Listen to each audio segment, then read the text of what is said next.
Ollie, how are we doing today? Good to see you. Good to see you too, mate. Thanks for having me. Likewise, looking forward to the podcast. We last met in Marbella, which is July time, which is first time we met in person, I believe. Yeah, that's Charlie's event, wasn't it? Yeah. Charlie's event, yeah. It seems like it's been a lot longer, but it's only last year. Yeah, I know, so it's wild. For you, just to begin things off, who are you? How do you help people? So I'm Ollie. I'm an online coach, been an online coach for 4 years now. And yeah, I help guys lose body fat, build muscle, and improve confidence. Love it, dude. For you, something I wanted to kind of dive into from the get-go, because I think I briefly know about it, but also for the listeners too. Where did things begin for you in terms of coaching, your journey? How did it all begin for you overall, looking back? So I finished university and I've been posting a little bit about my transformation anyway. So I started off really skinny, built quite a lot of muscle, was speaking a lot about kind of confidence and how it really helped me really over the years. And I used to get a lot of messages about training, nutrition, and I was just giving out free advice at the time. And it was during the period of COVID. So I couldn't get a job whatsoever anyway. So I was looking for kind of grad jobs at the time. And when I was kind of applying for jobs, I was thinking, do I really want to do this? Deep down, I knew I didn't. And I knew that fitness was really my only passion at the time. So then I thought, right, I want to make a career out of this. I was helping people online anyway. Then I went to do my personal training course, qualified as a PT, was going to go on the gym floor. And then somebody reached out saying you'd be really good online. And then I started researching a lot about online and went direct into it. Interesting. What do you think of personal trainers nowadays? Because I have my little opinion on them, but what do you think of them right now? Because it's an interesting opinion there. So you get the occasional in-person PT who are really good, really qualified, really knowledgeable. However, I'd say, as harsh as it sounds, 70-80% don't have a clue what they're doing. 100%. Like you go in there and you see all sorts of exercises they're teaching people where they're seconds away from an injury. So you see the behind their lat pull downs are a big one a lot of them do, and it looks like they're about to get injured for life. But so a lot of them are good, but the majority I'd say aren't clued up in terms of knowledge and mainly nutrition, because I get so many guys come to me and say, I've had an in-person PT for a year, 18 months, haven't really seen results. And I say, what's your nutrition been like? And they said, I haven't tracked nutrition. And if their goal is to lose body fat, nutrition, as you know, is 70-80% of the results. I'd probably argue even more so. Probably so. Yeah. 100%. It's funny because like you do see the aspect where it's like someone's coaching their client and you're standing on the treadmill for 20 minutes. And then also you're doing a lat pull down with completely just terrible form. You're seconds away. You almost want to jump in. But you want to respect boundaries still. It's quite interesting too. I remember what's funny is I was actually PT for 2 years in Manchester, and I remember I went into the gym and the first working day, and I see one of the PTs, she's doing leg press and shoulder press at the same time. What, superset? Literally, is it at the same time? Oh, really? Like she's extending her arms and legs, and I'm like, you've got a badge and you're doing that. Fuck. Yeah, they've just made the exercise up. It's a West. Like some of the things you have to kind of do, because with gym, obviously with PT, most people do it at busy times, and it's never really like a program where it's like we can just do what we can get hands onto. Yeah, of course. And it's just the workout, like you mentioned. It's kind of like it's a small piece of the pie, but it's not everything. And it's you can say like for weight loss, it's insignificant. And I think the only person I'd recommend it for is people that are beginners, that are starting out. But after that, is that once you know how to train and you know to be dragged in there, it's not really going to help you. It's just your pain to make sure you turn up. Yeah, 100%. I'd say the exact same thing. If somebody comes to me and they've never stepped foot in the gym before, I'd say you probably are better off with an in-person PT, because at least they're there with you and they can show you the machines, free weights, cables, and how to perform certain movements. But as soon as you've got a little bit of experience and you actually want to focus on results, that's when online coaching's a lot better, because it's not just the hour in the session, it's everything in terms of water intake, sleep, nutrition, steps, expenditure. And if you're tracking the data every single week and we're making adjustments to the client, it's very hard for them to fail. And that's why I preach a lot on my social media that I'm looking for guys who have the motivation. If you've got the right motivation and mindset, I'm 100% confident that I can get you results, because if you give me consistency, it's all about the knowledge and the structure. And this is why a lot of people with in-person PTs don't see the results, because the in-person PT isn't providing them with the right knowledge and they're not tracking the data. They're just there for the hour session. And of course, some are good and some push guys through the session well, But a lot of PTs aren't even looking at their client, as you can see. They're looking at other PTs, right? They're just like looking around, looking at their phone, doing all sorts of exercises, and then the clients wonder why they don't get results. It's kind of disheartening, but it's also something you see quite a lot. It's never really goes away, and I definitely see that a lot. It's funny because with that, it's more trainer versus coach analogy. Like a trainer speaks to you, stands up in front of you, coach walks the journey together. Yeah. And like that's what you do. You're a coach and you're not a trainer. Yeah. You're not just telling people what to do, you're actually walking the journey with them, and that's why they get results, which is the biggest thing as well. 100%. For you, where did the penny drop with your own fitness? Like what was the thing that changed everything, or what was a part of your journey that everything begins to change? With my own transformation. So I was training for years, and doing a lot of research online in terms of training, but I never researched nutrition, same as most people. And that's why the majority of guys come to me and say, oh, I'm all right with training, but I don't know about nutrition. Yeah. And that is what's going to really speed up results. That will make a huge difference. And that's why a lot of guys will be training for 5 years consistently and then see better results in 10 weeks once they apply the right nutrition. So that was the game changer for me, where I started off really skinny, so I was trying to bulk up and I didn't have a clue what I was doing. I was just eating as much as I possibly could. And it was okay at the time because I was gaining a bit of size, but then eventually, as a lot of people see as they get older and a lot of skinny lads see, is that you'll end up going from skinny to fat, and then you're like, right, I've built a little bit of muscle, but now I've got love handles and I'm overweight, I feel lethargic, I don't like how I look, and then you don't know what to do. Should you go into a bulk? Should you go into a cut? I remember at one point because I didn't have a clue in terms of knowledge. This is before I'd done my PT qualification and invested in knowledge. And I was eating 4,000 calories a day or something ridiculous, and then going on a 45-minute run thinking I'd burn the body fat and build muscle. And I was just getting fatter and fatter.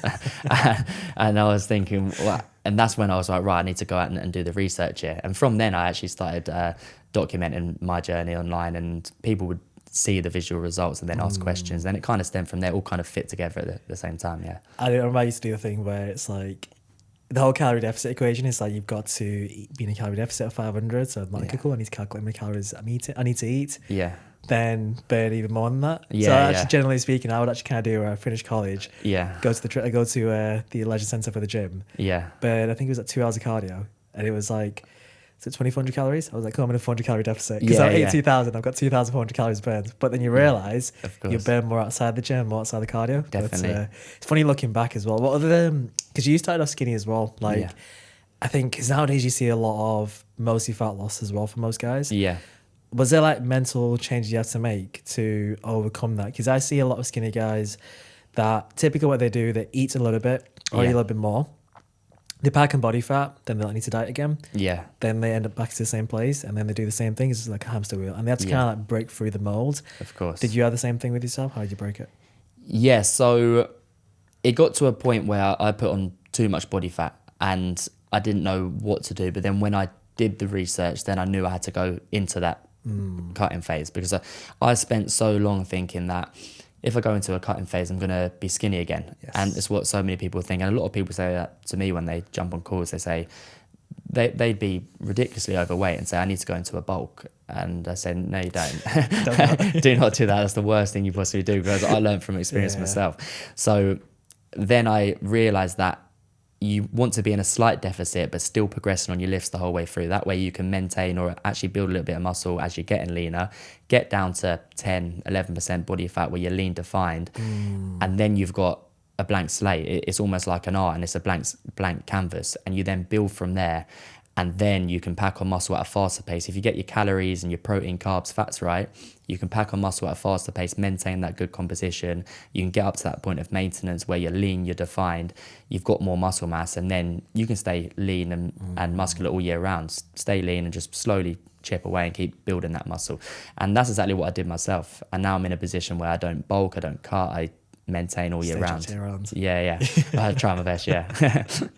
Love it. It's funny because it's like most guys have the illusion where they need to be 80 kilos and jacked. Yeah. But actually that 80 kilos is a lot more muscle, and typically most people, unless they train, they actually don't have muscle there. They're typically like a skinny body but with more fat in a sense. It's kind of like almost the best to describe it is like unless you train for years and you've really gone through a growth phase. Most guys that typically underestimate how much muscle they already have. Yeah. Like I remember the first time I did a diet, I was like, yeah, I'm going to look good. Yeah, yeah. And I look so thin. Yeah, Which I was like, fair, that's a little bit of a, humbling experience. Yeah. But then you kind of be like, right, I need to spend more time building muscle, diet down. course. And I think, like you said, there's like a clear canvas when you diet down first, where Yeah. then most guys think they need more muscle, they just need less fat. Yeah. Because generally speaking, if you want to look bigger, look leaner and drop Yeah. body fat, because you'll actually have everything pop out more. Whereby if you add muscle now, you're not going to really see the muscle until you finish the next dieting phase. Of course. So it's like a delayed reward over time, which is Yeah. how I like to kind of coin it. Definitely. And that leads to people giving up when they go into gaining phases. They're progressing their lifts, they're getting stronger, but they're actually looking worse because they're putting on more body fat. They're not looking defined, which is what their aim is. They've just gone down the wrong route. Whereas what I always say is the fastest way to look like you've gained 5 kg of muscle mass is to lose 5 kg of body fat, because if you're losing that body fat, you're in the deficit whilst progressing on your lifts, you're going to get to a point where, yeah, your scale weight's lower, but you actually look bigger in yourself. So a lot of people just go the wrong direction. And then once you reverse it, it's even better. Completely agree. Yeah. Completely. For you, what was like, actually a different question. What do you reckon comes first, the mindset or the physical actions? The mindset comes first. And this is why when I'm on consultation calls, I know before a client even starts whether they're going to see results or not.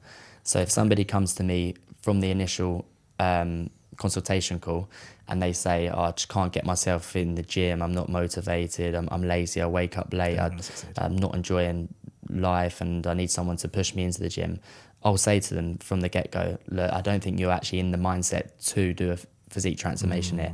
You've got to work on your mindset first, because if you go into it and you've got a strong enough reason why, then I'm confident with my experience I can do the how for you, as long as you can stay consistent with things. But you can't coach people who aren't coachable.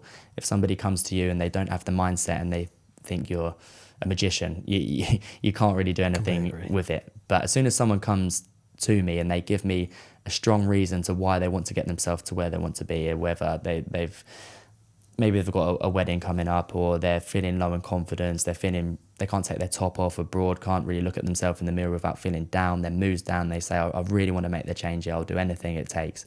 From the get-go, me and you both know we're going to get them in the best condition. You can always tell from first impressions, right? Yeah, it's 100%. Like, I don't know if it's going to work for me. It's like, well, it's definitely not going to. Yeah, within the first couple of minutes. Yeah. Genuinely speaking, you can always tell. Yeah. It's funny because like diving into the topic of motivation as well as like, I don't know I'll literally always forget them, but there's 5 of them. There's like 5 things that motivate people. There's autonomy, there's passion, there's mastery, self-exploration, and then the final one, I'm not too sure what it is. But like some people, I say autonomy, for example, people want control of the situation. They're in a bad place.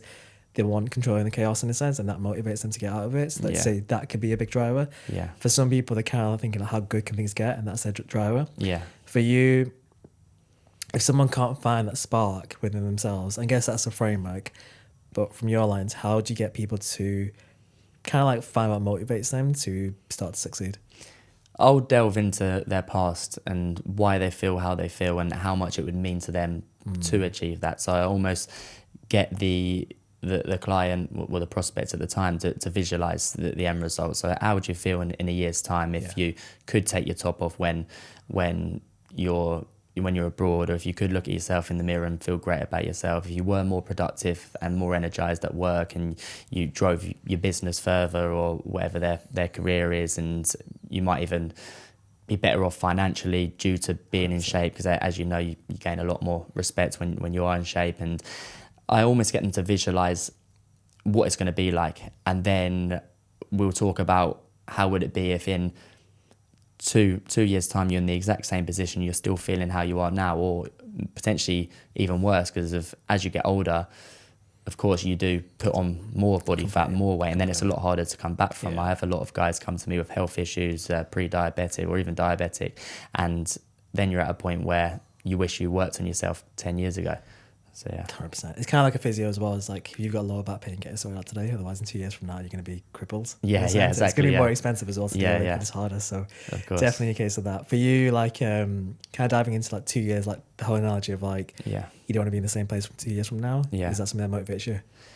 Yeah, 100%. What, for business or physique? Everything. Physique, business, life, everything. Yeah, completely the same. I always want to be working towards new goals. If I am not visualizing anything myself, I feel you're floating. I feel like a bit of a bum, really. Yeah, like 100%. It's just. I feel like I've installed that into my personality, and it's come from the gym to begin with. Because I was never normally like that.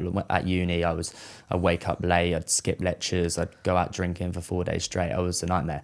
And then when I really installed my fitness routine, I've been really disciplined with it. I train 5 times a week every single week. There won't be a week where I don't train 5 times a week. I'm consistent with my diet, and I feel good because I've ticked it off. And I know I've been disciplined in that area, and I can be disciplined in other areas as well in terms of business. And it's even from the moment I wake up, straight away I'm like, right, I need to get up, because otherwise if I lay in bed 10 minutes too late, I'm annoyed with myself. I kick myself if I do. Yeah. So sometimes I'll be absolutely shattered as I wake up, and I'm like jumping out of bed. So I'm like, I need to crack on. Yeah, you do need to as well. If you stay longer, you kind of get more tired as well. Yeah, so definitely. The snooze and lose sort of thing. It is, the whole is a year round like a little topic. You snooze, you lose, but it's a bit of a little. You just drop your frequency, and you've kind of had that in place straight away. Yeah, 100%. Out of curiosity, what's your morning routine?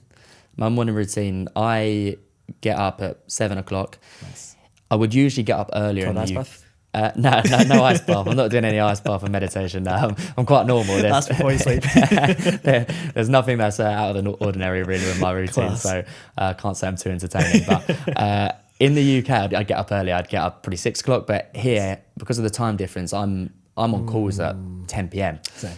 Which I feel like is good here in Dubai, because I feel like you get more done. You got more hours throughout in the day, really. During the day, absolutely. Yeah. But I get up at 7 o'clock, water, electrolytes, coffee, straight into work, really. I usually train, do work for about 3 hours where I feel like I'm the most alert, and then I go train at 10, 11-ish. Similar to mine, actually. Yeah. Mine's, so maybe the last month is literally go for a walk first, grab a coffee from there, and actually do like a voice like ChatGPT. Yeah, it's like a 7-minute voice note, and it's like whatever's on your mind, and you say make sense of this. Oh really? Yeah. And it'll kind of give you objective data back. So like whether it's business, whether it's life, whether it's like you wake up negative. Yeah. ChatGPT is literally like a therapist for me right now. Oh really? And you'll kind of say back to us, make sense of this, and ask me a question that will help me solve the problem. Oh really? Yeah. And then it'll give you more objective data. Then if you want a bit more, if you've got a bit of time of the walk, send me a podcast I should listen to today. Oh really? And you kind of comes back to you listen to it, 35-minute walk, and it's done and dusted.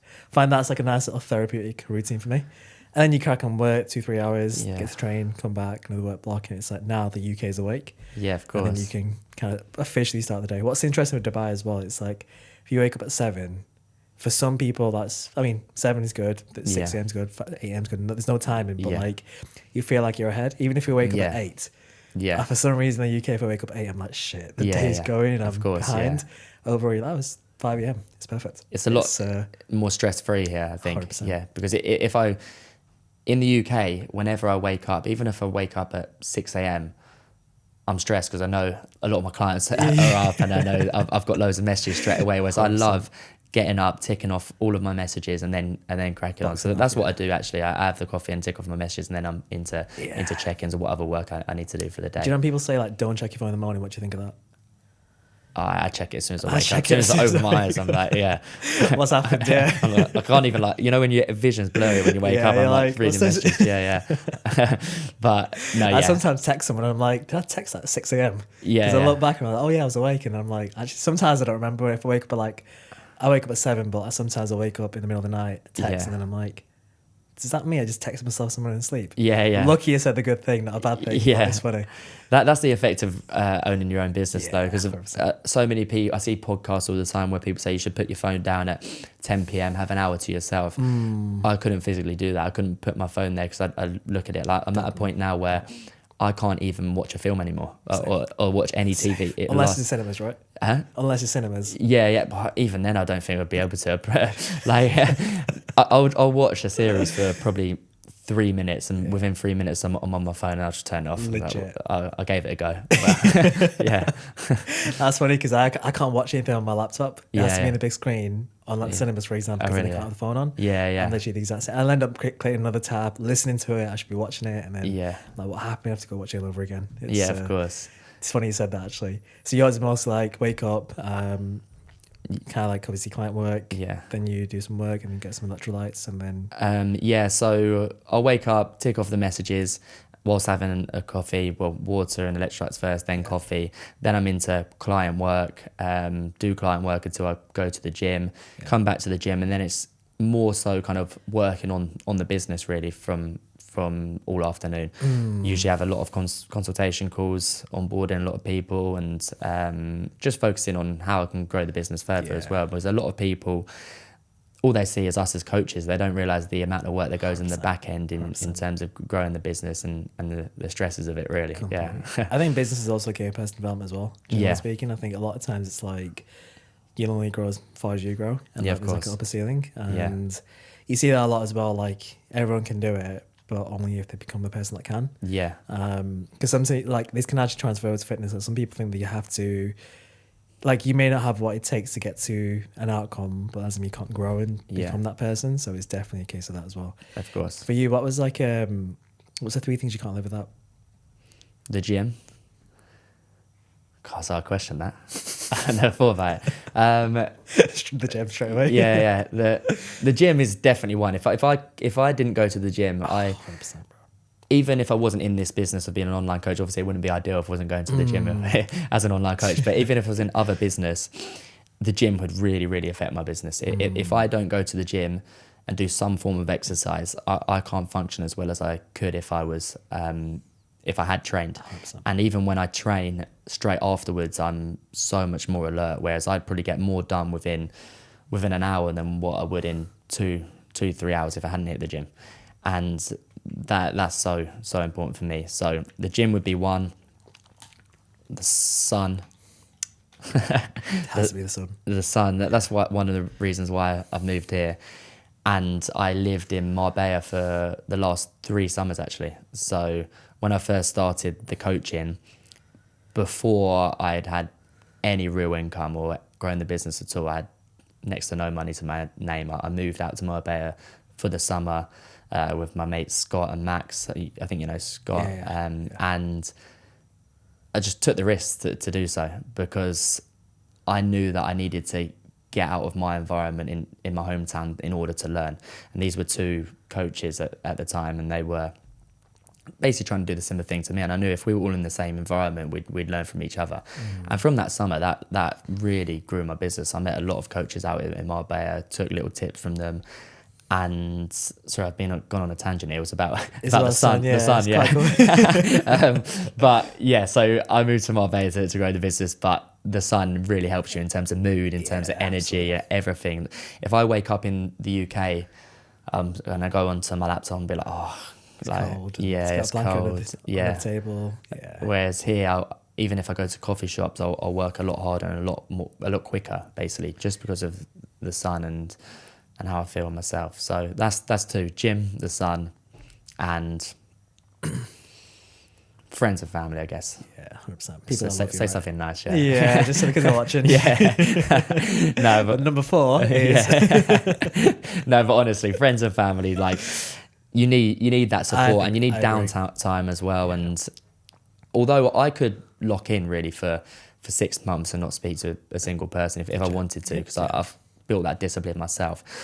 But also being around people, it's a happier way of life, isn't it? If you've got that downtime and you've got people supporting you, which my family and friends really supported me on my journey, it helps you drive even further with business and with life as a whole, really. I think it's supposed to be a shared experience at the end of the day. It's like actually you have to kind of do things with people that you love and everyone of course benefits as well. It's funny because I remember is it 3 years ago? I did like I say solo traveling. I went to Lisbon. Yeah. Like by myself. It was like I went for a week by myself. First time away.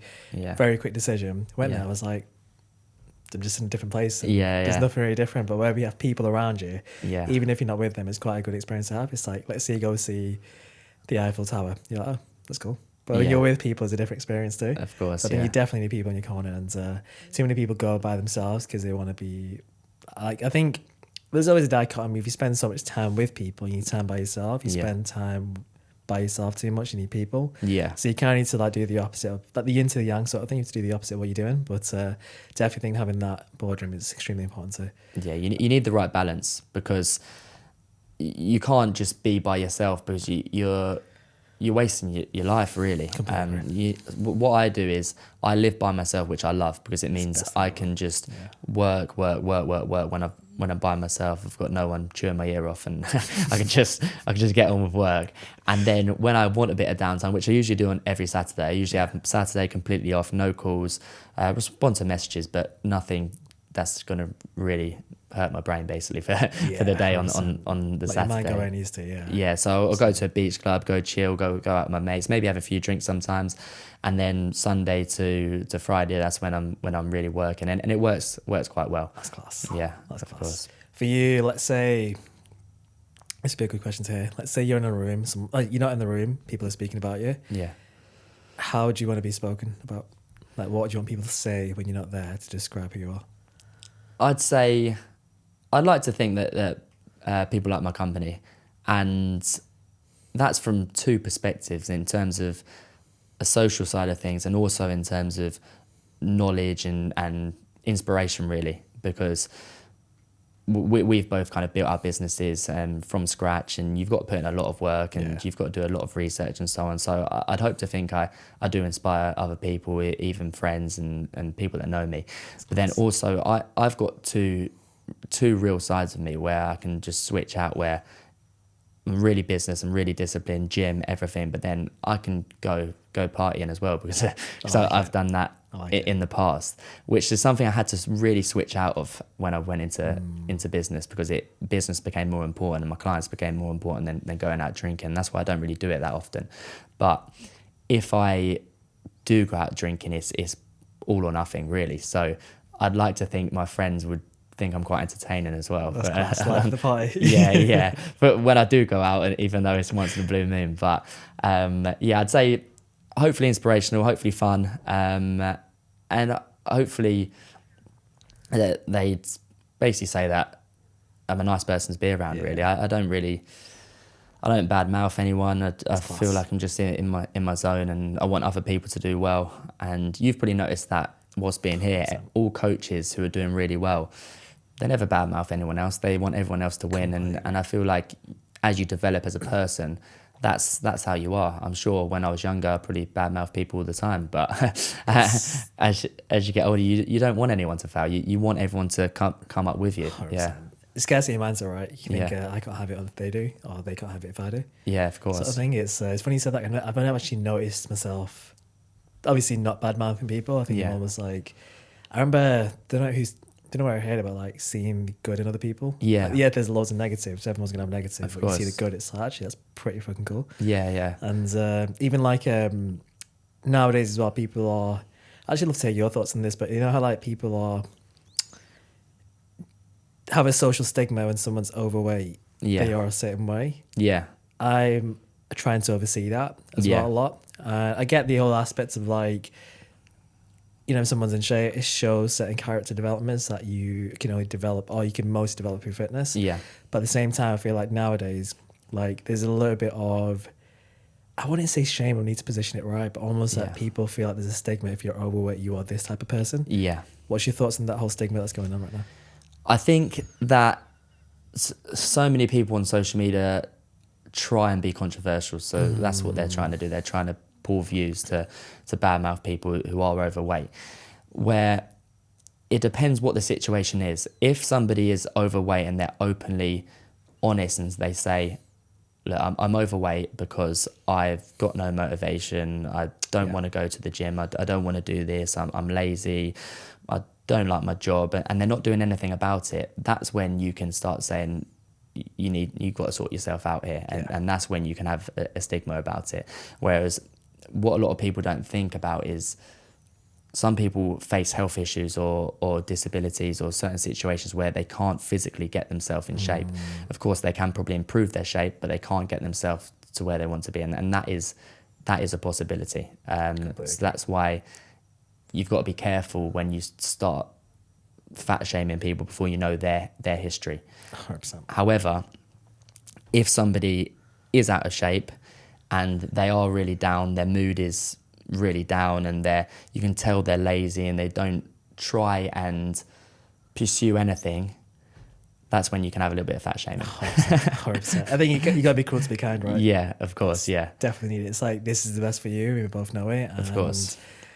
You're going to hate me now, but thank me later. Of course, yeah. Completely agree. And I've seen people with so much potential who are just wasting their life. Pretty much their life, yeah. Wasting their life, being overweight. But it's not just the overweight side of things, it's everything. I've spoken to people who have no money because they've never tried to make money, never tried to progress in their career, never tried to grow a business. They're not in shape because they've never tried to go to the gym. Their relationships have fallen because they've got no confidence, because they've never tried to improve their social interactions and so on. And they're right at the bottom of the barrel. But as bad as it sounds, they deserve to be there, because if you're never going to try anything, you're never going to succeed. And even if you try and you fail, whether it's a fitness journey, whether it's a business, whatever it is, it's a learning curve, and you learn from that, and then you go out there and you try something else, and you're going to get so much more from that. So you know what you've tried isn't a solution to your problems, so you try something else, or you go out and get the guidance from someone else who is going to help you. So it's all about somebody's mindset. It all stems from that. It's like no effort, no life. Definitely, like, yeah. You can't create a life with effort in places, like whether it's relationships. Like, I always like to flip things on the mind when someone asks me like a question. I was like, let's say someone's like, how'd you get in shape? I'd be like, okay, let's say you wanted to completely make sure you don't get in shape. What would you do? It's like, I probably wouldn't do X. I probably wouldn't train. I'd probably make excuses, probably be negative all the time. Probably just say yes to everything. Okay, then just don't do that. Like, you'll be fine. So like, it's kind of like if you had to destroy the situation you're in, well, all the things you do, and then just avoid those things whatsoever, and then the default option, like opposite happens, usually speaking. It's Definitely. I had someone say to me, I was like, I think it's quite funny actually. Someone said to me like, oh, gain a few pounds. Do you think I can lose it? I was like, nah, I don't think you should. Don't think you can. And he was like, what do you mean? I was like, do you think you can? He's like, yeah. I was like, then there's your answer. Sometimes, you know, like having that bit of a joke and you're like, actually, yeah, you can fix it, and you can almost kind of like meet them where they're at. It's quite funny too. Of course, but it's, I think as a coach, you want to hold a mirror sometimes. Like I think the best coach is to hold mirrors in place rather than tell people. It's like, this is where you are, this is where you will go. Definitely. And like, dive into that further as well. I think people wait till they hit rock bottom to make a change. Oh yeah. That's the worst place to be. Like, that's not, I mean, I'm not going to say it's the worst place to be. The worst place to be is in the middle where there's nothing to drive you. But like, most people hit rock bottom and then go the other way, fix it. Then they get to a place where it's like, they're uncomfortable, but they're comfortable being there. Yeah. And they stay there for a while. And then that middle ground, it's like, there's nothing you can bounce off. There's no big pain. There's no big driver. You're okay. Yeah. And I find that's where most men end up with. They've got the okay partner. They've got the okay financial status, the okay body. But it's like, I've got no reason to change. Yeah. And like, there's only a small fraction of people that actually progress past that. Yeah. What do you think that's because of, in your opinion? As you said, people get comfortable, and people have no drive to get themselves to where they want to be because they feel like it's going to be too much effort for them. But I don't know if it's something I've installed in myself, but I always want more. I want a bigger business. I want to produce better transformations. I want to be more successful.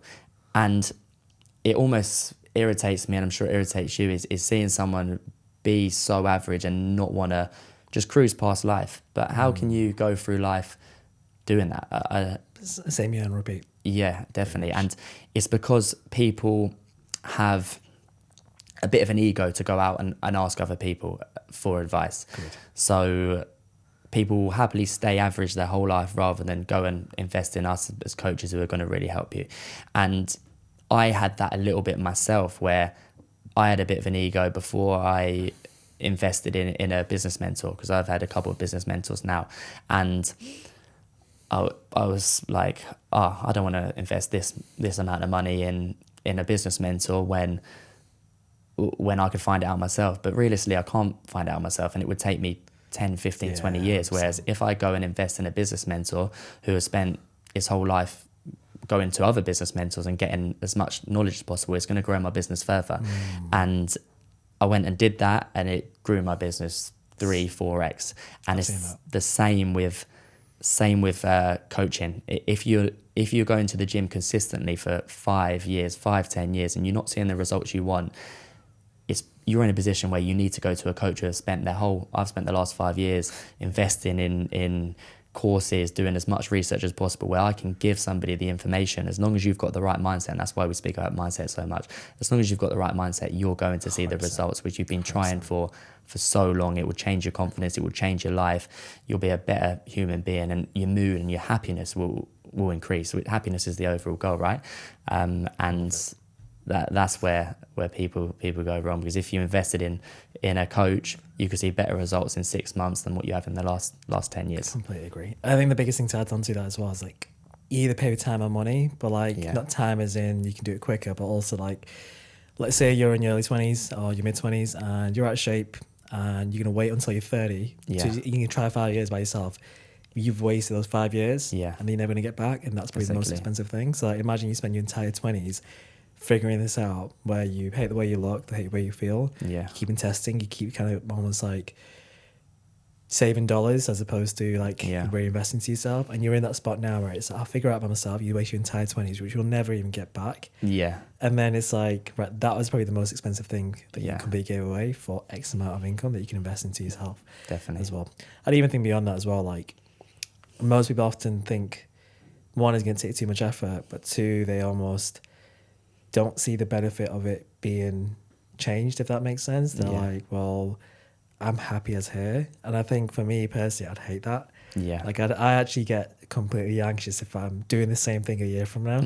Like I don't know why even if it's like the smallest change, like it's funny, I've actually not lived in the same place for every single year. I've always like changed places, like in terms of where I was staying, and it's like because like I don't want to live the same thing in routine, and I love routine, but looking forward a year from now, being like I'm still in the same place, doing the same things, nothing's really changed. Like that's the worst place to me. Like, gives me anxiety. I'm like, well, if 5 years from now I was doing the exact same thing, it's like that's crippling. Of course. And like I think it's the whole thing that people end up just living the same year and repeat until they get buried on the day they die. So it's definitely it's wild. For you, question for you actually. Let's say today, all of a sudden, all your tweets or your Instagram posts, everything got deleted. And you only had one more post you can make, and it needs to be something that's going to give the highest impact. What would that post be? So all my social media gets deleted. Everything gets deleted, and you can only post once, and you have to choose what's going to be the most impactful. What would that topic be? Would it be? What would you say? What advice would you give? I'd say, is this just for fitness or for anything? Whatever you think is going to help the people that you want to help. It would be about taking action, because that's what holds so many people back. It's not about the knowledge or anything. It's taking action. It's saying, right, I'm investing in a coach, or I'm starting the gym today, or I'm starting this business. Everything will be around that, because taking action is the most important factor, because so many people will keep pushing things back. Everything, push the gym back, push business back, push anything you think of back for years on end. Whereas if you just took action and you locked in for 6 months on whatever it is you're trying to do, in 6 months' time you've achieved something which you've been trying for the last 15 years that's been making you miserable. So the whole topic would be around that, whether that is fitness, whether that's business. Love that, dude. And just to wrap up the podcast as well, normally what we do is the last guest asks you a question. So Harry and I would say last. And I'm actually really looking forward to the answer. So let's say it's all said and done. You come to the end of your life. What legacy do you want to build, and how do you want to be remembered? I'd want to be remembered that I was a successful online coach, and I was recognised as one of the most successful coaches in the industry for years, really, and produced the best transformations. And also that I was relatable to your average person, really. I was relatable, easy to talk to, friendly, kind, and that people like me, really. Like, as much as people say, I don't care what people think of me, I do care, and I want people to like me, and I want to basically come across as well as I possibly can, because that makes me feel good. And I just want to be remembered well, I'd say. Love it, dude. Love that quality answer. What would be your question for the next person? What would be your advice for somebody who keeps failing, who are on the urge of giving up on their dreams or their fitness goals? Mainly their dreams, I'd say. Yeah. Nice. Look forward to receiving the answer with it. Dude, it's been a blast. It's been a long time ago we first met, and it was only a year ago. But of course. Here's the next year, and you've come a long way, and only going to get better and better. Amazing. Thanks a lot for having me.